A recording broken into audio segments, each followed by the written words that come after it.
The last Islamic caliphate to rule significant portions of the world was the Ottoman Empire. Based in Constantinople at its peak, the Ottomans had an empire that covered most of the Middle East, Eastern Europe, North Africa, the Caucasus, and what is now modern-day Turkey.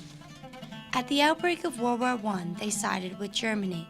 Immediately in response, Great Britain, France, and Russia declared war on the Ottoman Empire. Once the global conflict was over with the Ottomans and their German allies defeated, in 1924, the first president of Turkey abolished the Caliphate, and the Ottomans withered away. Brother Geoffrey Clement is a historian and a professor at St. Francis College. He tells me the Ottoman Empire represented nothing new. Caliphates have existed throughout much of history, dating back 1,400 years to the death of the Prophet Muhammad, which left a leadership void in the Muslim world. Europe had their kings, so you had one-man rule. And the Caliph is the same kind of idea.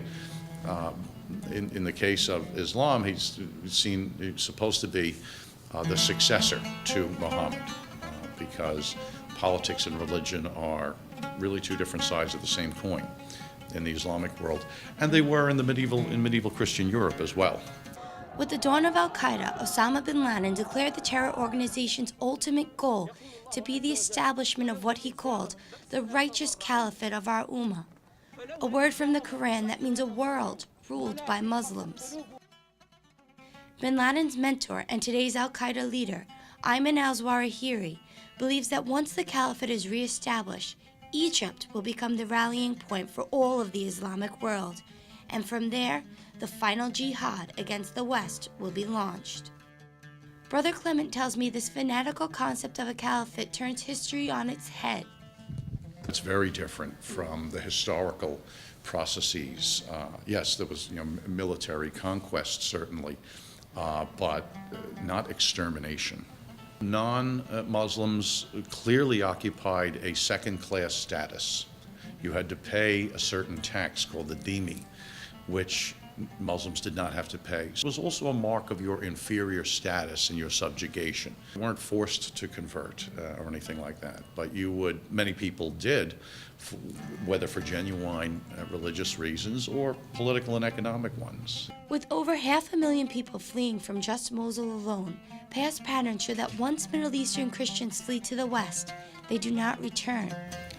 The Christian population in the Middle East has declined precipitously within the last 10, 15 years. You've got Syrian Christians, Lebanese, Egyptian, Palestinian Christians, and their numbers have declined either through basically being killed or exterminated or fleeing the area.